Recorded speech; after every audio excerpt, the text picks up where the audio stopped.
नमस्कार दोस्तों, कैसे हैं आप सभी लोग। दोस्तों, अगर आप biology, TGT, PGT, GIC, LT grade, KVS, JNV इनमें से किसी भी टीचिंग एग्जाम की तैयारी कर रहे हैं तो दोस्तों आपकी इस तैयारी में मैं आपकी सहायता करूंगा। दोस्तों इस वीडियो में बायोलॉजी से संबंधित टीचिंग एग्जाम्स में पूछे जाने वाले क्वेश्चंस को मैंने पॉइंट वाइज इंक्लूड कराया दोस्तों। तो दोस्तों इस वीडियो को अंत तक जरूर देखिए, यह वीडियो आपके लिए बहुत हेल्पफुल साबित होने वाली है। और अगर ये वीडियो आपको पसंद आती है दोस्तों तो मेरे चैनल को सब्सक्राइब कीजिए और लाइक कीजिए और अपने दोस्तों के साथ शेयर कीजिए दोस्तों। तो दोस्तों शुरू करते हैं आज की वीडियो को। पॉइंट वाइज मैंने बायोलॉजी के जो बेसिक पॉइंट होते हैं दोस्तों, जिनसे हमेशा क्वेश्चंस बनते हैं और प्रीवियस ईयर में इससे बहुत सारे क्वेश्चंस बन चुके हैं, और जो इंपॉर्टेंट पॉइंट होंगे दोस्तों उनको मैं आगे डिस्क्राइब करूँगा, जो जिनमें से और भी बहुत सारे पॉइंट आपके सामने आएंगे। तो उन सब पॉइंट्स को आपने अपने नोटबुक पर नोट करना है दोस्तों, और इस वीडियो को अंत तक जरूर देखना है। तो दोस्तों शुरू करते हैं। जो पहला पॉइंट है दोस्तों आपके स्क्रीन पे कि बायोलॉजी शब्द का सर्वप्रथम प्रयोग 1801 में किसने किया था? लेमार्क व ट्राइविरेनस ने किया था दोस्तों। बहुत इंपॉर्टेंट क्वेश्चन है दोस्तों, ये पूछा जाता है। लेमार्क एंड ट्राइविरेनस दो साइंटिस्ट हैं, इन्होंने बायोलॉजी शब्द की सबसे पहले यूज किया था, इसको इंट्रोड्यूस किया था। ओके, नेक्स्ट पॉइंट है दोस्तों, जीवाणुओं के संबंध में प्रतिरोधी मत सर्वप्रथम जोसेफ लिस्टर ने प्रस्तुत किया। जो जीवाणुओं का जो रेसिस्टेंट हाइपोथेसिस थी वो सबसे पहले किसने दी थी? जोसेफ लिस्टर ने प्रस्तुत किया था। ओके, नेक्स्ट पॉइंट है ईस्ट से विटामिन बी प्राप्त किया जाता है। जो ईस्ट होता है दोस्तों उससे विटामिन बी क्या होता है? प्राप्त किया जाता है। नेक्स्ट है दोस्तों जाइमेज एंजाइम ईस्ट से प्राप्त होता है। दोस्तों जो जाइमेज एंजाइम होता है वो ईस्ट में पाया जाता है दोस्तों। एक्चुअली जब फर्मेंटेशन की प्रोसेस होती है दोस्तों, तो ये जो जाइमेज एंजाइम होता है उस फर्मेंटेशन की प्रोसेस को कैटलाइज करता है दोस्तों, यानी कि उसमें उत्प्रेरक की भूमिका निभाता है, जिससे क्या बनता है दोस्तों? जिसमें क्या होता है? शुगर से एथेनॉल व कार्बन डाइऑक्साइड बनती है दोस्तों। ओके, ये बहुत इंपॉर्टेंट पॉइंट है दोस्तों कि आपको पूछा जा सकता है कि जाइमेज एंजाइम किस में पाया जाता है। ओके, या फिर फर्मेंटेशन में कौन सा एंजाइम उस फर्मेंटेशन की प्रोसेस को कैटलाइज करता है दोस्तों। बहुत इंपॉर्टेंट पॉइंट। नेक्स्ट है इमारती लकड़ी को नष्ट करने वाला कवक पॉलीपोरस है। ये बहुत इंपॉर्टेंट है दोस्तों। पॉलीपोरस एक फंगस है दोस्तों जो पॉलीपोरेसी फैमिली से बिलोंग करता है, और ये वुडन जो इमारती लकड़ी होती है उसको क्या करता है? उसको नष्ट करता है। नेक्स्ट है गैलिक अम्ल पेनिसिलियम ग्लाइकम नामक कवक से प्राप्त किया जाता है। जो पेनिसिलियम जो गैलिक एसिड है वो पेनिसिलियम ग्लाइकम नामक एक फंगस से प्राप्त किया जाता है दोस्तों। पेनिसिलिन जो आपने फर्स्ट एंटीबायोटिक डिस्कवर हुई थी वो किससे हुई दोस्तों? वो भी फंगस से हुई थी दोस्तों। बहुत इंपॉर्टेंट है। नेक्स्ट पॉइंट है अधिकांश कवक की कोशिका भित्ति काइटिन की बनी होती है। नॉर्मल सी बात दोस्तों, ये बेसिक पॉइंट है कि जो फंगस हैं उनकी जो सेल वॉल होती है वो काइटिन की बनी होती है। ओके, नेक्स्ट पॉइंट है शैवाल और कवक के परस्पर संयोग से बने सहजीवी पादप को लाइकेन की संज्ञा प्राप्त होती है दोस्तों। लाइकेन क्या होता है दोस्तों? जो एल्गी एंड फंगस के बीच एक सिम्बायोटिक रिलेशनशिप को क्या कहते हैं दोस्तों? लाइकेन कहते हैं। बहुत इंपॉर्टेंट है। एक होता है माइकोराइजा दोस्तों। माइकोराइजा क्या होता है दोस्तों? माइकोराइजा फंगस और हायर प्लांट्स जैसे पाइनस हो गया मान लो, तो उन दोनों के बीच की जो रिलेशन है उसको क्या कहते हैं? माइकोराइजा कहते हैं दोस्तों। वो भी काफ़ी इंपॉर्टेंट है। तो ये लाइकेन और माइकोराइजा ये दो टर्म बहुत इंपॉर्टेंट है, ये आपको याद रखना है। नेक्स्ट है दिया सलाई की तिलियाँ पाइनस की लकड़ी से बनाई जाती हैं। जो मैच बॉक्स होती है नॉर्मल से हमारे घरों में, तो उसकी जो तिलियाँ होती हैं दोस्तों, उनकी जो स्टिक होती है वो पाइनस की लकड़ी से बनती है, क्योंकि पाइनस की लकड़ी बहुत ही ज्वलनशील होती है और जल्दी क्या कर देती है? फ्लेमेबल होती है बहुत ही। ओके, इंपॉर्टेंट है दोस्तों। नेक्स्ट है अंडर से विहीन पुष्पोद्भिद जिम्नोस्पर्म है दोस्तों। जो जिम्नोस्पर्म होते हैं उनमें जिम्नोस्पर्म में सीड फॉर्मेशन तो होता है लेकिन ओवरी का फॉर्मेशन नहीं होता है, इसलिए वो फल का निर्माण नहीं करते हैं। जिम्नोस्पर्म को क्या बोलते हैं दोस्तों? नेकेड सीड प्लांट कहते हैं, क्योंकि उनका सीड खुला रहता है। ओवरी का फॉर्मेशन नहीं होगा तो सीड क्या होगा? खुला रहेगा दोस्तों। ओके, बहुत इंपॉर्टेंट पॉइंट है। नेक्स्ट पॉइंट है दोस्तों चिलगोजा का सर्वाधिक उत्पादन कश्मीर में होता है दोस्तों। चिलगोजा जो होता है पाइनस की एक स्पीसीज होती है, पाइनस जियार्डियाना से क्या करता है? चिलगोजा प्राप्त किया जाता है। ये चिलगोजा जो पाइनस जियार्डियाना जो नेटिव स्पीसीज है वो कहाँ की है दोस्तों? वो है नॉर्थ वेस्टर्न हिमालय की जो स्पीसीज है दोस्तों, बेसिकली वहाँ पाई जाती है। जैसे जम्मू कश्मीर है, नेपाल के ये पाकिस्तान का जो नॉर्दर्न एरिया है उसमें ये नेटिव प्लांट है उसका, वहाँ का पाइनस जियार्डियाना चिलगोजा उससे प्राप्त किया जाता है। बहुत इंपॉर्टेंट। नेक्स्ट चलते हैं दोस्तों नेक्स्ट पॉइंट पे। नेक्स्ट पॉइंट है आपके सामने कि सबसे छोटा आवृत्तिबीजी पादप लेमना है। जो स्मॉलेस्ट एंजियोस्पर्मिक प्लांट है वो कौन सा है दोस्तों? लेमना है। ओके, और जो सबसे बड़ा आवृतबीजी पादप है वो कौन सा है? यूकेलिप्टस। ये भी इंपॉर्टेंट है दोस्तों कि स्मॉलेस्ट और टॉलेस्ट जो एंजियोस्पर्म है वो काफ़ी बार पूछे जाते हैं दोस्तों। और अगर जो उसकी बात करें तो ये इंपॉर्टेंट पॉइंट आपको याद रखना है। नेक्स्ट पॉइंट है जीव विज्ञान का जनक किसको कहा जाता है? अरस्तु। ये तो बेसिक पॉइंट है दोस्तों, इनसे क्वेश्चन भी नहीं पूछे जाते अब। और नेक्स्ट है वनस्पति विज्ञान का जनक। हाँ, थोड़ा थियोप्रेस्टस इंपॉर्टेंट है दोस्तों, ये कभी बार पूछ लिया जाता है एग्जाम में, तो आपको याद रखना है। नेक्स्ट है वर्गीकी का पिता, father of taxonomy, Cyrus Linnaeus, ये भी इंपॉर्टेंट है। उपापचय, नेक्स्ट पॉइंट है उपापचय या मेटाबॉलिज्म। सजीवों में संपन्न होने वाली समस्त जैव रासायनिक क्रियाओं को सम्मिलित रूप से उपापचय क्रिया कहते हैं। दोस्तों जो लिविंग ऑर्गेनिजम्स होते हैं उनमें जितने भी फिजियोलॉजिकल प्रोसेसेस होती हैं उनको कलेक्टिवली क्या कहा जाता है? उपापचय क्रियाएं कहा जाता है, यानी कि मेटाबॉलिक प्रोसेसेस कहा जाता है। ओके, इंपॉर्टेंट है। नेक्स्ट है जो रीढ़ वाले प्राणी होने के बावजूद घोड़े और चूहों में पित्ताशय नहीं पाया जाता है दोस्तों। वैसे जो जितने भी रीढ़ वाले यानी कि वर्टिब्रल कॉलम वाले या कॉर्डेट होते हैं दोस्तों, उनमें बेसिकली क्या होता है? ये गॉल ब्लैडर प्रेजेंट होती है दोस्तों। लेकिन घोड़े और चूहे इन दोनों में वर्टिब्रल कॉलम होने के बावजूद, वर्टिब्रेट्स होने के बावजूद ये क्या होती है, इनमें जो गॉल ब्लैडर क्या होती है वो एब्सेंट होती है दोस्तों। जो डियर फैमिली के जो मैक्सिमम मेंबर हैं एक्सेप्ट मस्क डियर को छोड़ करके बाकी सभी मेंबर में क्या होती है दोस्तों? ये गॉल ब्लैडर एब्सेंट होती है दोस्तों। जैसे डियर फैमिली के और मेंबर हैं कैमल्स हैं, जिराफ है, एलिफेंट हैं, राइनोसेरोस हैं, वेल्स है, सम बर्ड्स जैसे डव्स है। तो इन सब में क्या होती है दोस्तों? गॉल ब्लैडर एब्सेंट होती है दोस्तों। इंपॉर्टेंट पॉइंट है। नेक्स्ट है बिना रीढ़ वाले जो इनवर्टिब्रेट्स होते हैं वाले पशुओं में पित्ताशय नहीं पाया जाता है। अब कॉमन सी बात है, जो वर्टिब्रेट्स हैं उनमें पित्ताशय पाई जाती है, जो इनवर्टिब्रेट्स हैं उनमें पित्ताशय नहीं पाई जाती, एब्सेंट रहती है, गॉल ब्लैडर एब्सेंट रहती है। ओके, नेक्स्ट है दोस्तों कि आर्कियोप्टेरिक्स को पक्षी था सरीसृप का कड़ी माना जाता है। कॉमन सी पॉइंट है लेकिन इंपॉर्टेंट पॉइंट है दोस्तों। जो आर्कियोप्टेरिक्स है दोस्तों वो कनेक्टिंग लिंक है किसके बीच की? रेप्टाइल्स और बर्ड्स के बीच की। ओके, ये आपको याद रखना है, बहुत इंपॉर्टेंट है। नेक्स्ट है स्क्विड सबसे बड़ा अकशेरुकी है, इनवर्टिब्रेट सबसे बड़ा स्क्विड। नेक्स्ट है मानव सदस्य लघुतम कपी गिब्बन है, जो एप्स है जो ह्यूमन की तरह ह्यूमन लाइक होता है तो वो क्या है? गिब्बन है। ओके, नेक्स्ट है केंचुआ, जोंक, एनिलिडा के अंतर्गत आते हैं। ये नॉर्मल सी बात है कि एनिलिडा के मेंबर हैं, जो केंचुआ है, लीच है और ये केंचुआ है, ये क्या है? एनिलिडा के मेंबर हैं। ओके, नेक्स्ट है दोस्तों केंचुए तथा जोंक में नर व मादा पृथक नहीं होते हैं दोस्तों। लीच और जो केंचुए और जोंक हैं वो क्या होते हैं? वो हार्मोफ्रोडाइट होते हैं, हार्मोफ्रोडाइट और मोनेसियस होते हैं। इसका मतलब ये है कि इन एक ही एनिमल में मेल एंड फीमेल गैमेट बन सकते हैं दोस्तों, एक ही बॉडी में। ओके, ये दोनों क्या होते हैं? हर्मेफ्रोडाइट होते हैं और मोनेसियस होते हैं। ओके, नेक्स्ट पॉइंट है ऑर्थोपोडा संघ में खुला परिसंचरण तंत्र वो रक्त में हीमोग्लोबिन का अभाव होता है। दोस्तों होता क्या है एक्चुअली, दो तरह के क्या होता है सर्कुलेटरी सिस्टम होते हैं। एक होता है ओपन सर्कुलेटरी सिस्टम, एक होता है क्लोज्ड सर्कुलेटरी सिस्टम। जो ओपन सर्कुलेटरी सिस्टम होता है दोस्तों उनमें क्या होता है कि जो ब्लड होता है, ब्लड किस में बहता है दोस्तों? ब्लड किसी डक्ट में नहीं बहता है, ब्लड पूरे हमारी बॉडी की जो कैविटी है उसमें पूरा ब्लड एक्सटेंड रहता है दोस्तों। ओके, और ब्लड में जितने भी इंटरनल ऑर्गन्स हैं वो डीप रहते हैं या सिंक्ड रहते हैं। ओके, और क्लोज्ड सर्कुलेटरी सिस्टम में क्या होता है? जो ब्लड होता है वो प्रॉपर वेसल्स में बहता है।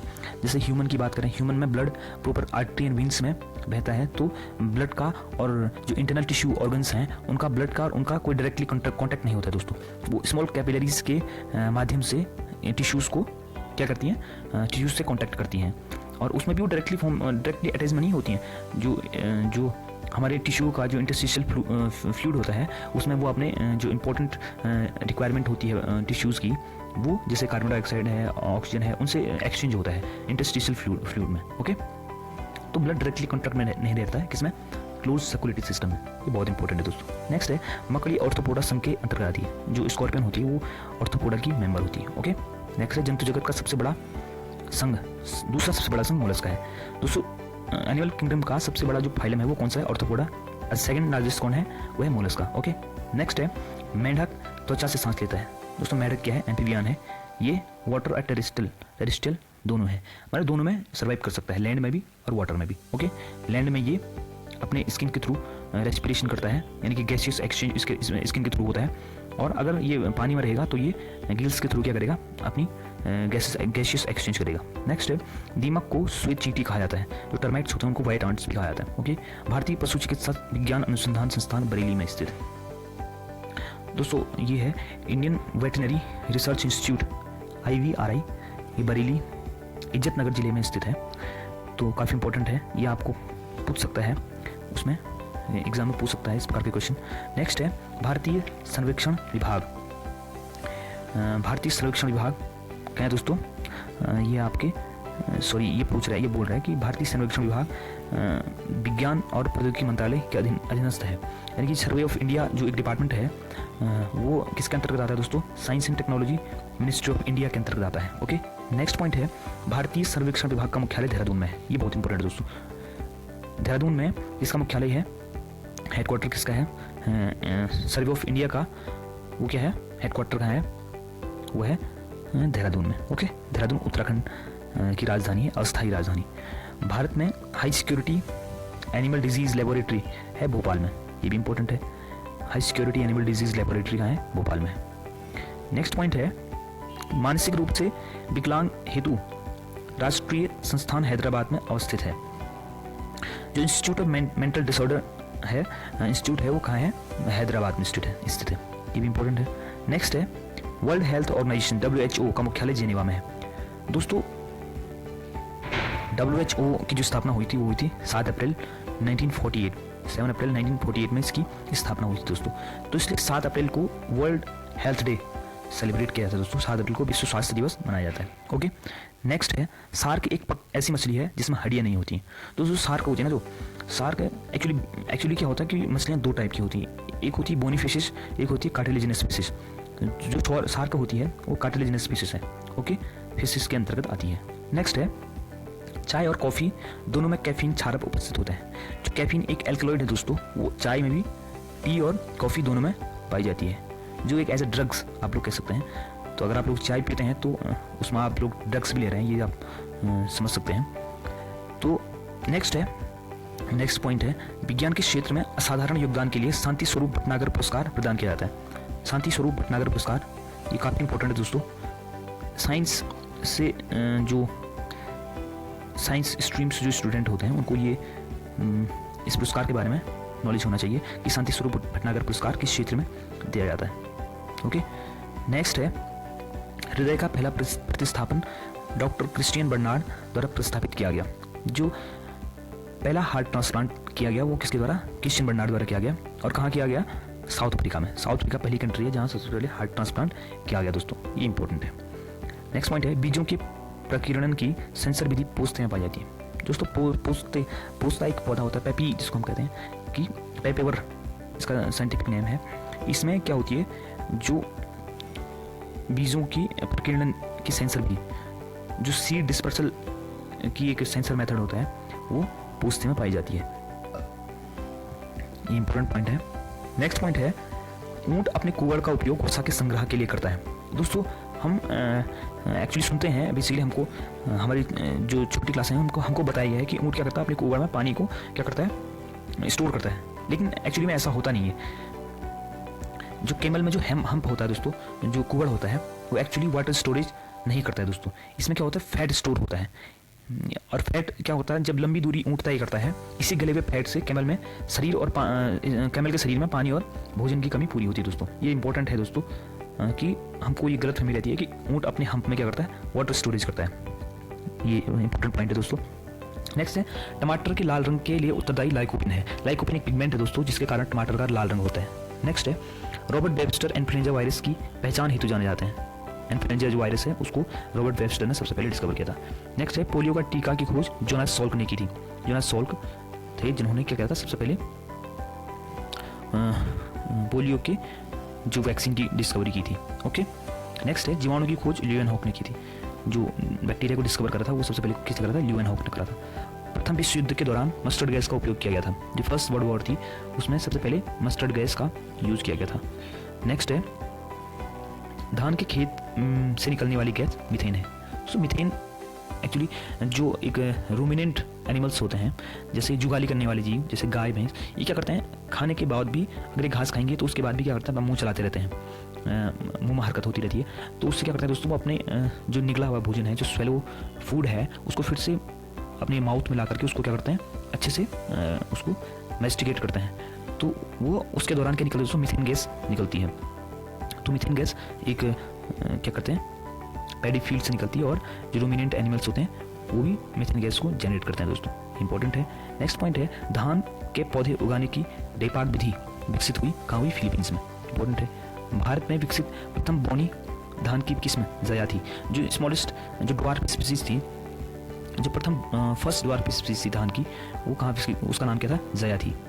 ओके, वो इंडिया में डेवलप की गई थी। नेक्स्ट है मच्छरों के नियंत्रण हेतु प्रयोग होने वाली कीट मछली कौन है, गेम्बुशिया। गेम्बुशिया के बारे में थोड़ा बात करते हैं दोस्तों। गेम्बुशिया ये क्या करती है, ये एक दिन में कम से कम, ये मच्छरों को नहीं खाती दोस्तों, ये कंट्रोल करने का मतलब ये नहीं कि जो मच्छरों को खाती है, वो मच्छरों के लार्वे को खाती है। वो क्या करती है, मच्छर एक्चुअली जहाँ पर पानी रुकता है दोस्तों गर्मियों में, जहाँ पर पानी रुकता है वहाँ पर मच्छर अपने लार्वे को छोड़ देते हैं, अपने लार्वे को छोड़ते हैं। तो गेम्बुशिया जो फिश होती है वो एक दिन में कम से कम 150 तक लार्वे को खा सकती है। तो इससे क्या होता है, जितने लार्वे बने हैं वो सारे के सारे लार्वे जो उसके एक मिच्योर मॉस्किटो में क्या नहीं होती है, कन्वर्ट नहीं होती, और वो काफ़ी हद तक उसमें हम कंट्रोल पा सकते हैं मच्छरों की पॉपुलेशन में। ओके, बेसिकली जो एडीज मच्छर, एडीज एजिप्टी मॉस्किटो होती है, जो क्या करती है, जो डेंगू वायरस को क्या करती है, कैरी करती है, उसके लिए एक कैरियर का काम करती है। तो वो उसको कंट्रोल सबसे ज़्यादा किया जाता है इस मछली द्वारा। ओके, ये मछली सबसे ज़्यादा उसके लार्वे को खाती है। बहुत इंपॉर्टेंट है दोस्तों, ये पूछा जाता है आपको एग्जाम में, इस प्रकार के क्वेश्चन पूछे जाएंगे। नेक्स्ट पॉइंट पे चलते हैं, तंबाकू एवं इसके उत्पाद की बिक्री पर पाबंदी लगाने वाला पहला कंट्री कौन है, भूटान है। ये जीएस का क्वेश्चन है नॉर्मली। नेक्स्ट क्वेश्चन है दोस्तों, मलेरिया से प्रभावित होने वाला अंग कौन सा है, प्लीहा यानी कि स्प्लीन है। दोस्तों स्प्लीन होती है ना, उसको ब्लड बैंक कहते हैं या ग्रेवयार्ड ऑफ आरबीसी कहते हैं। जितने भी जो ब्लड आरबीसी जो डेड होती हैं, डेड सेल होती हैं आरबीसी की, उनको कहाँ उनका जो खत्म किया जाता है, वो कहाँ किया जाता है दोस्तों, स्प्लीन में किया जाता है। नेक्स्ट पॉइंट है, मच्छर प्लाज्मोडियम परजीवी का वाहक है। जो मॉस्किटो है फीमेल एनोफिलीज, उसको वो क्या करते हैं, प्लाज्मोडियम जो एक परजीवी है, रोग कारक है, उसको क्या करती है दोस्तों, कैरी करती है, उसके लिए कैरियर का काम करती है। नेक्स्ट है, डेंगू बुखार में मानव शरीर में प्लेटलेट्स की कमी हो जाती है। जो डेंगू जब हमको होता है दोस्तों, तो हमारी प्लेटलेट्स काउंट क्या होते हैं, डिक्रीज होते हैं दोस्तों, प्लेटलेट्स की कमी हो जाती है हमारी ब्लड में। नेक्स्ट है, सर रोनाल्ड रॉस नामक वैज्ञानिक ने यह खोज की थी कि मलेरिया प्लाज्मोडियम नामक परजीवी से होता है। जो रोनाल्ड रॉस थे दोस्तों, उन्होंने कहा था कि जो मलेरिया होता है वो प्लाज्मोडियम नामक पैरासाइट से होता है दोस्तों। नेक्स्ट है, मलेरिया प्रोटोजोआ द्वारा होता है। जो ये मलेरिया का परजीवी है प्लाज्मोडियम है, ये क्या है दोस्तों, एक्चुअली काफ़ी बार हमको कन्फ्यूजन होता है, ये बैक्टीरिया है, लेकिन ये क्या है दोस्तों, प्रोटोजोआ है। ओके, नेक्स्ट है, हाइड्रोफोबिया विषाणु के द्वारा होता है। दोस्तों हाइड्रोफोबिया जो बेसिकली होता है वो क्या होता है दोस्तों, उसको रेबीज हम लोग कहते हैं। ये कैसे होता है दोस्तों, जब कोई एनिमल क्या होती है, इन्फेक्टेड होती है, तो उसके सलाइवा में ये रेबीज का जो कारक होता है, रोग कारक होता है, वो उसके सलाइवा में पाया जाता है। अगर वो हमको मतलब कि काटता है या बाइट करता है, एनिमल ह्यूमन को बाइट करता है, तो वो उसके सलाइवा से हमारी बॉडी में इंसर्ट होता है दोस्तों वो। तो इससे क्या होता है, हमको वाटर, हम कैसे पता करते हैं कि किसी व्यक्ति को रेबीज़ है, उसको वाटर से यानी कि पानी से बहुत ज़्यादा डर लगने लगता है। तो इससे हम पता कर सकते हैं कि उस व्यक्ति में रेबीज़ के सिम्टम्स हैं। और बाकी तो हम डायग्नोस हमको करना पड़ेगा, मेडिकली उसको डायग्नोस करना पड़ेगा कि इसमें रेबीज़ का वायरस है कि नहीं है। ओके, ये काफ़ी इंपॉर्टेंट है दोस्तों। नेक्स्ट है, मेनिंजाइटिस नामक रोग मस्तिष्क तथा मेरुरज्जु पर चढ़ी झिल्ली में सूजन आ जाने से होने वाला रोग है। जो मेनिंजाइटिस है दोस्तों, एक्चुअली हमारे जो ब्रेन में जो स्पाइनल कॉर्ड होती है, वो एक मेम्ब्रेन से, जिसको क्या कहते हैं, मेनिंजिन कहते हैं, उससे कवर्ड होती है मेम्ब्रेन से। अगर इसमें स्वेलिंग हो जाती है, क्या होती है, इसमें सूजन आ जाती है, तो क्या होता है, उसको क्या कहते हैं, मेनिंजाइटिस कहते हैं। नेक्स्ट है, गला घोटू आयोडीन की कमी से होने वाला रोग। जो गला घोटू है उसको क्या कहते हैं दोस्तों, हेमोरेजिक सेप्टिसेमिया, ये डिजीज़ है जिसका साइंटिफिक नेम ये है, हेमोरेजिक सेप्टिसेमिया। होता क्या दोस्तों, जैसे एनिमल्स में, जैसे बफेलो है, काऊ है, इनमें क्या होता है, एक बैक्टीरियल डिजीज़ है, इनमें ये गलाघोटू रोग होता है दोस्तों। ये इन्फेक्शनल डिजीज़ है और पास्चुरेला मल्टोकोइडा से ये डिजीज़ क्या होती है, फैलती है दोस्तों। बैक्टीरिया है, इससे क्या होता है, गलाघोटू डिजीज़ होता है। नेक्स्ट है दोस्तों, नेक्स्ट पॉइंट पे चलते हैं। नेक्स्ट पॉइंट आपके स्क्रीन पे है कि विटामिन ए की कमी से होने वाला रोग रतौंधी है। जो नाइट ब्लाइंडनेस दोस्तों, वो विटामिन ए की कमी से होता है। नेक्स्ट पॉइंट पे चलते हैं। बेरी नामक रोग विटामिन बी की कमी से होता है। जो बेरी डिजीज़ होता है वो विटामिन बी की कमी से होता है दोस्तों, ये आपको याद रखना है। विटामिन बी बेसिकली एक कॉम्प्लेक्स है विटामिन का दोस्तों, उसमें बहुत सारे विटामिन पाए जाते हैं। Vitamin B3, B5, B7, B9, बहुत सारे विटामिन पाए जाते हैं दोस्तों। और नेक्स्ट पॉइंट है, भोजन विषाक्तता के कारण साल्मोनेला बेसिलाई नामक बीमारी होती है। अगर फूड पॉइजनिंग होती है तो साल्मोनेला बेसिलाई डिजीज़ उसको कहते हैं दोस्तों। नेक्स्ट है इटाई रोग होता है कैडमियम के दीर्घकालीन विषाक्तन के कारण। अगर हमारी बॉडी में जो कैडमियम है वो अगर ग्रेजुअली डिपॉजिट हो रही है, लगातार हमारे बॉडी में अगर डिपॉजिट हो रही है तो वो इटाई रोग को कॉज कर सकता है दोस्तों। ये इंपॉर्टेंट पॉइंट है दोस्तों। इटाई रोग किससे होता है, कैडमियम से होता है। ओके, इंपॉर्टेंट है। नेक्स्ट है ब्लू बेबी नामक प्रदूषण कारित बीमारी होती है पेयजल में नाइट्रेट के अधिक विद्यमान होने से। नेक्स्ट सेम है कि ब्लू बेबी सिंड्रोम में भी इसको कहते हैं। इसमें होता क्या है, अगर हमारे पीने वाले पानी में लगातार नाइट्रेट की अधिकता है, नाइट्रेट आ रहा है और हम लोग उस पानी को पी रहे हैं, पीने में यूज़ कर रहे हैं, तो अगर हमारी बॉडी में वो धीरे धीरे डिपॉजिट होता है तो उससे ब्लू बेबी नामक डिजीज हो जाती है। नेक्स्ट है चिकित्सीय भाषा में गोल्डन आवर का संबंध है दोस्तों, वो है हार्ट अटैक से। होता क्या दोस्तों, हार्ट अटैक के बाद 1 घंटे के समय, हार्ट अटैक के बाद आफ्टर द हार्ट अटैक 1 घंटे का जो समय होता है ना उसको गोल्डन आवर कहते हैं। क्योंकि इस घंटे में जो पेशेंट को अगर एक एप्रोप्रिएट ट्रीटमेंट मिलता है तो उसको बचाया जा सकता है 1 घंटे के भीतर, तो वो एक गोल्डन आवर होता है, उसमें उस व्यक्ति की जान बचाई जा सकती है हार्ट अटैक के दौरान। ओके, इंपॉर्टेंट है। तो ट्यूमर, नेक्स्ट पॉइंट है ट्यूमर की पहचान हेतु प्रयुक्त रेडियोधर्मी समस्थानिक है। जो रेडियो एक्टिव आइसोटोप है जो किसकी ट्यूमर को डिटेक्ट करता है, वो कौन सा दोस्तों, आर्सेनिक 74। इंपॉर्टेंट है दोस्तों, ये क्वेश्चन भी आपको पूछ सकता है। नेक्स्ट है ये ह्यूमन डिजीज़ के बेसिकली ये चैप्टर, ये जो जितने भी पॉइंट है ह्यूमन डिजीज़ चैप्टर से बिलोंग करते हैं। आपको ह्यूमन डिजीज़ अगर चैप्टर अलग से लेके आना है तो उसके लिए भी मैं एक वीडियो आपके लेकर के आऊँगा।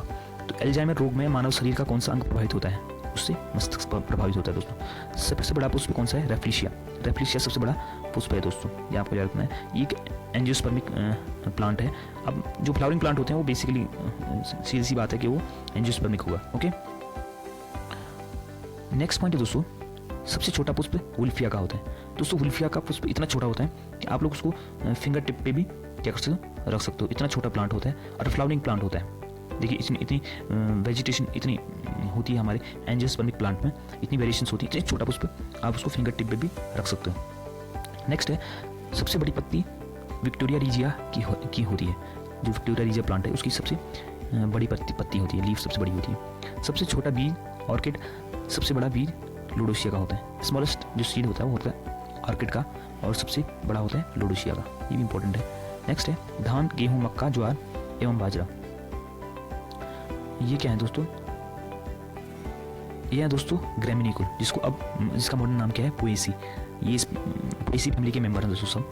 फिर नेक्स्ट है मक्का, ज्वार एवं गन्ने में अवस्तंभ मूल पाई जाती है। तो अवस्तंभ मूल या स्टिल्ट रूट जिसको कहते हैं, एक्चुअली क्या होती है दोस्तों, एक तो वो रूट होती है जो रेडिकल से अराइज होती है, दूसरी रूट ऐसी होती है जो तने की जो नीचे बॉटम वाला पार्ट होता है उससे क्या होती है, अराइज होती है। तने के आधार के समीप से निकलकर ये क्या होती हैं, फिर से सॉइल में चली जाती हैं। तो ये एक पौधे को, प्लांट को एक मैकेनिकल सपोर्ट देते हैं दोस्तों। जो मेज़ है या कॉर्न मेज़ है और सॉर्गम है और शुगर केन है, तो इन प्लांट्स में ये रूट स्टिल्ट रूट पाई जाती है दोस्तों, जो प्लांट्स को एक एक्सटर्नल मैकेनिकल सपोर्ट प्रदान करती हैं। ओके, नेक्स्ट पॉइंट है कि जो परजीवी पौधे अपना पोषद, जो परजीवी पौधे होते हैं वो अपना क्या करते हैं, पोषद से चूसकांक अंग द्वारा भोजन का अवशोषण करते हैं। दोस्तों जो पैरासिटिक प्लांट्स होते हैं वो अपने होस्ट से, हॉस्टोरिया नामक एक ऑर्गन होता है, चूसकांक कह सकते हैं, शक करते हैं उसको, फिर हॉस्टोरिया नामक एक ऑर्गन से सक करते हैं और तब उससे अपना भोजन लेते हैं दोस्तों, तो हॉस्टोडिया होता है, नॉर्मल सी बात है। नेक्स्ट पॉइंट है मैंग्रोव वन में श्वसन मूल न्यूमेटोफोर प्रकार की जड़ें पाई जाती हैं। दोस्तों जो मैंग्रोव्स फॉरेस्ट होती हैं वो उनको क्या कहते हैं, उनको ट्रॉपिकल कोस्टल वेजिटेशंस भी कहते हैं। ये एक्चुअली सर्ब होते हैं दोस्तों, श्रब होते हैं, और जो क्या करते हैं, जो कोस्टल सलाइन रीजन में क्या करती हैं, उगती हैं दोस्तों। तो वहाँ पर उस सॉइल में या वाटरी जो इन्वायरमेंट है उसमें ये क्या करती हैं, इनको ऑक्सीजन नहीं मिल पाती है, सॉरी कार्बन डाइऑक्साइड नहीं मिल पाती है, तो उसके लिए क्या करते हैं, गैसियस एक्सचेंज के लिए इसकी जो जड़ें हैं वो क्या करती हैं, जो रूट्स हैं वो सॉइल से बाहर आती हैं और नेगेटिवली जियोट्रॉपिक होती है और सॉइल से बाहर आकर एयर को क्या करती हैं, कंज्यूम करते हैं दोस्तों। ये इंपॉर्टेंट पॉइंट है। नेक्स्ट है परवल अथवा शकरकंद के पौधों का प्रसारण जड़ों द्वारा होता है। जो परवल और शकरकंद है इनका जो प्रसारण होता है, यानी प्रसारण कहने का मतलब है कि ये क्या होते हैं, डिस्पर्स होते हैं, वो किसके द्वारा होते हैं, जड़ों द्वारा होते हैं। ओके, नेक्स्ट है ब्राइफिलम में पौधों का प्रसारण पत्तियों द्वारा होता है। जो ब्राइफिलम होता है उसमें से पौधों का डिस्पर्सन जो होता है वो किससे होता है दोस्तों, वो होता है लीफ से होता है। नेक्स्ट है भ्रूण के मूलांकुर से बनने वाली जड़ें मूसला जड़ें कहलाती हैं।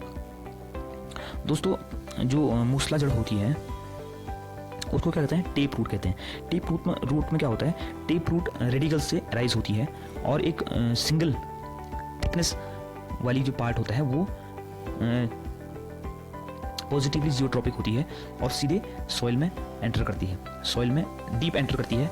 फिर उससे क्या होती हैं, लेटरल रूट्स निकलती हैं। एक मेन रूट्स होती है, फिर उसके बाद लेटरल रूट्स निकलती हैं। तो ये किस प्रकार की रूट होती है, ये होती है टेप रूट सिस्टम होती है, इसको टेप रूट सिस्टम कहते हैं दोस्तों। ओके, इंपॉर्टेंट है।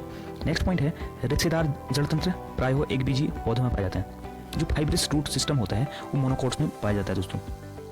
इसमें कोई एक सिंगल रूट नहीं होती, मेन रूट नहीं होती है, सब क्या होती हैं, सब लेटरल रूट्स होती हैं, स्मॉल फाइब्रस के फॉर्म में निकलती हैं। टेप रूट में क्या होती है, एक मेन रूट होती है, तब उससे लेटरल रूट्स निकलती हैं। लेकिन मोनोकॉट जो प्लांट्स होते हैं उसमें क्या होती है, फाइब्रस रूट्स होती हैं, उनमें कोई मेन रूट नहीं होती है, सब रूट मेन रूट होती है। ओके, ये इंपॉर्टेंट है।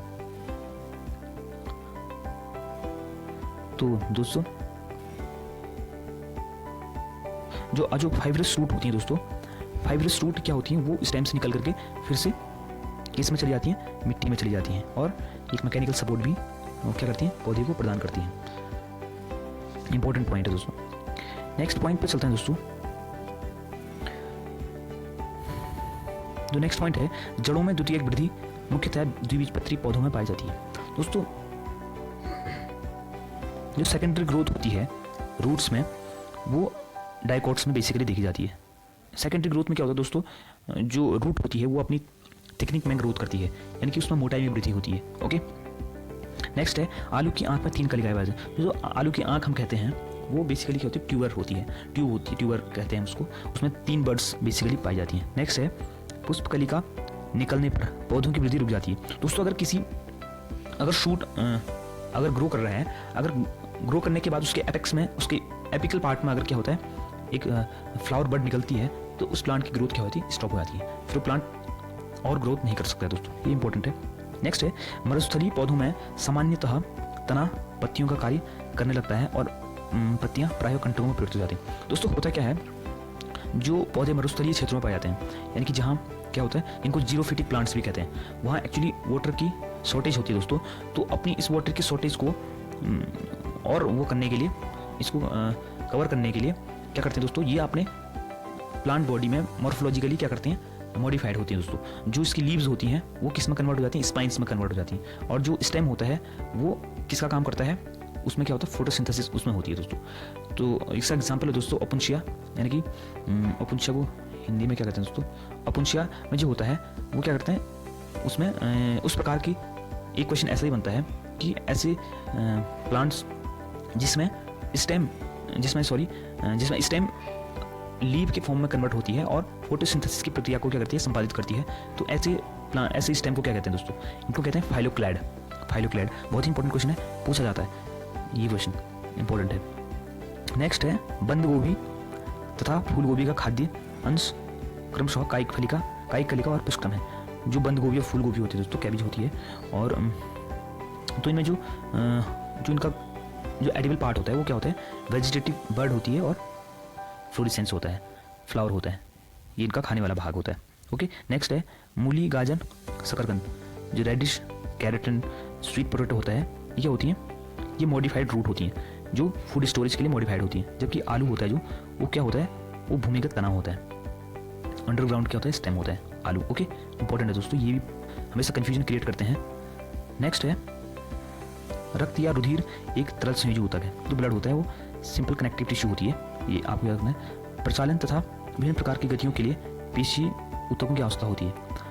दोस्तों जैसे एनालिट्स होते हैं ना, एनालिट्स में किसी प्रकार का जो क्या होता है, स्केलेटन सिस्टम नहीं पाया जाता, स्केलेटल सिस्टम नहीं पाया जाता, तो ये अपनी मसल्स के थ्रू क्या करती हैं, मसल्स जो टिश्यू होती हैं उनके द्वारा क्या करती हैं, लोकोमोशन करती हैं। ओके, इंपॉर्टेंट है। नेक्स्ट पॉइंट है तंत्रिका ऊतक एक विशेष प्रकार की कोशिका से बने होते हैं जिन्हें तंत्रिका कोशिका या न्यूरॉन्स कहते हैं। दोस्तों जो हमारी जो नर्वस सिस्टम हमारी बॉडी में काम करता है, उसकी जो सेल्स हैं बेसिकली वो स्पेशल टाइप की सेल्स से बनी होती हैं। ओके, इनको क्या कहते हैं, न्यूरॉन कहते हैं दोस्तों। न्यूरॉन जो होते हैं हमारे बॉडी में दोस्तों, वो कभी भी ग्रो नहीं करती हैं, उनमें डिवीजन नहीं होता दोस्तों। अगर कोई न्यूरॉन्स अगर डैमेज हो जाती है तो वो रिकवर नहीं हो पाती है। ओके, ये भी इंपॉर्टेंट पॉइंट है। नेक्स्ट है हमारे शरीर में उपस्थित एक अन्य एंजाइम गैस्ट्रिक लाइपेज का वसा का पाचन करके इसे ट्राइग्लिसराइड में बदल देता है। दोस्तों जब हम अपने भोजन में फैट लेते हैं, मान लो हम घी लेते हैं या फिर मछली लेते हैं, तो इनमें फैट होता है। फैट अगर हमारी बॉडी में जाता है तो उसका जो डाइजेशन होता है वो कहाँ से स्टार्ट होता है दोस्तों, वो हमारे ड्यूडेनम में होता है। ड्यूडेनम में एक्चुअली क्या होता है कि जो हमारी जो बाइल जूस निकलता है हमारे उसके लीवर से, तो वो बाइल जूस में बेसिकली दो सॉल्ट होती हैं, एक होता है सोडियम ग्लाइकोकोलेट, सोडियम टेराकोलेट। दोस्तों इसका जिक्र मैंने अपनी एक MCQ वाली सीरीज मैंने स्टार्ट करी थी, जिसमें मैंने डाइजेशन एंड न्यूट्रिशन वाला एक चैप्टर था, उसके MCQs में इसको डिस्कस किया मैंने। उसमें क्या होती है दोस्तों, जो बाइल जूस होती है उसमें दो सॉल्ट होते हैं, सोडियम ग्लाइकोकोलेट एंड सोडियम टेराकोलेट। ये दोनों वसा पर काम करके, फैट पे काम करके उसको क्या करते हैं दोस्तों, स्मॉल ग्लोब्यूल्स में कन्वर्ट कर देते हैं दोस्तों। ओके, और फिर ये आगे जा करके जो गैस्ट्रिक लाइपेज होती है वो कहाँ से सीक्रेट होती है दोस्तों, वो पैनक्रियाज से सीक्रेट होती है, और वो इस जो इमल्सिफाइड फैट होता है इस पर फिर गैस्ट्रिक लाइपेज काम करता है और उसको ट्राइग्लिसराइड में कन्वर्ट कर देता है। ट्राइग्लिसराइड का मतलब है जो हमारे फैट हैं वो ट्राइग्लिसराइड होते हैं दोस्तों। उनमें क्या होता है, 3 मॉलिक्यूल ग्लिसरॉल के होते हैं और 1 मॉलिक्यूल फैटी एसिड का होता है। इंपॉर्टेंट है दोस्तों। नेक्स्ट है अग्न्याशय रस क्षारीय होता है जो अग्न्याशयी कोशिकाओं द्वारा स्रावित होता है। जो पेनक्रियाटिक जूस होता है दोस्तों, वो नेचर में कैसा होता है, वो एल्कलाइन होता है, बेसिक होता है, जो अग्न्याशयी कोशिकाओं द्वारा स्रावित होता है। जो पेनक्रियाटिक जूस द्वारा क्या होता है, सीक्रेट होता है दोस्तों। नेक्स्ट है पित्तरस यकृत द्वारा स्रावित होता है जो पित्ताशय में संचित। जो गॉल ब्लैडर होता है दोस्तों, जिसको हमने पहले एक पॉइंट में डिस्कस करा था कि हॉर्स में और रैट में गॉल ब्लैडर नहीं पाई जाती। गॉल ब्लैडर बेसिकली करती क्या है दोस्तों, वो जो बाइल जूस सीक्रेट होता है उसको क्या करती है, स्टोरेज का काम करती है। एक पाउच लाइक स्ट्रक्चर होता है, उसका स्टोरेज का काम करता है। लेकिन हॉर्स में और रेट में वो स्टोरेज नहीं होता है, स्टोरेज पार्ट नहीं होता है। डायरेक्टली क्या होता है, वो हमारे जो फूड एलिमेंट्री कैनाल है उसमें रिलीज होती है। ओके, नेक्स्ट है अमाशयी प्रोटीन पाचन का प्रमुख स्थान है। दोस्तों हमारी जो स्टमक होती है उसमें हमारी प्रोटीन का डाइजेशन स्टार्ट होता है दोस्तों। हमारी स्टमक में बेसिकली 2 एंजाइम्स होते हैं, एक होता है पेप्सिनोजन, एक होता है रेनिन। ओके, प्रोरेनिन और पेप्सिनोजन, ये एंजाइम प्रोटीन का डाइजेशन स्टार्ट करते हैं दोस्तों। फिर कंप्लीटली जो डाइजेशन होता है वो कहाँ होता है दोस्तों, वो होता है हमारी स्मॉल इंटेस्टाइन में। ओके, नेक्स्ट है अमाशय की भित्ती दीवार पर उपस्थित जठर ग्रंथियाँ जठर रस को स्रावित करती हैं जो अत्यधिक अम्लीय होता है। दोस्तों जो हमारा स्टमक होता है, स्टमक में क्या होता है दोस्तों, जो गैस्ट्रिक ग्लैंड्स होती हैं उससे क्या होता है, गैस्ट्रिक जूस सीक्रेट होता है जो बेसिकली कैसा होता है, जो अपने नेचर में कैसा होता है, एसिडिक होता है दोस्तों। ओके, इसकी जो pH वैल्यू होती है वो होती है 1.5 to 3 तक होती है, यानी कि ये कंसेंट्रिक एसिड होता है दोस्तों। नेक्स्ट है पित्तरस में कोई भी पाचक एंजाइम नहीं पाया जाता। दोस्तों जो बाइल जूस होता है उसमें किसी प्रकार का एंजाइम नहीं पाया जाता। ये क्वेश्चन हमेशा पूछा जाता है दोस्तों कि बाइल जूस में, आपको कन्फ्यूजन कराने के लिए पूछ लेगा कि बाइल जूस में कौन से एंजाइम पूछे जाते हैं, तो इनमें से कोई नहीं भी एक ऑप्शन होगा, तो आपको इनमें से कोई नहीं वाला ऑप्शन टिक करना है, नन ऑफ देम इसमें से टिक करना आपको। तो ये जितने भी पॉइंट मैंने यहाँ पे डिस्कस करे दोस्तों, इनमें से बहुत सारे पॉइंट ऐसे हैं जो आपके एग्जाम के पॉइंट ऑफ व्यू से क्या है दोस्तों, इंपॉर्टेंट है दोस्तों। ओके, और आपको इन सारे पॉइंट्स को इस वीडियो को ध्यान से देखना है दोस्तों, इन पॉइंट्स को, जिसमें जो इंपॉर्टेंट पॉइंट्स हैं जिनको मैंने आपके साथ डिस्कस करा है, उन पॉइंट्स को आप लोग अपने नोटबुक में ज़रूर उतार लें। और अगर नहीं उतारते हो तो इस वीडियो को बार बार देखें और वो पॉइंट आपको याद हो जाएंगे दोस्तों। तो दोस्तों, अगर ये वीडियो आपको अच्छी लगी तो प्लीज़ इस वीडियो को लाइक कीजिए और अपने दोस्तों के साथ शेयर कीजिए और प्लीज़ मेरे चैनल को सब्सक्राइब कीजिए दोस्तों। तो मिलते हैं दोस्तों नेक्स्ट वीडियो में कोई नया इंटरेस्टिंग वीडियो लेकर के। तब तक के लिए धन्यवाद।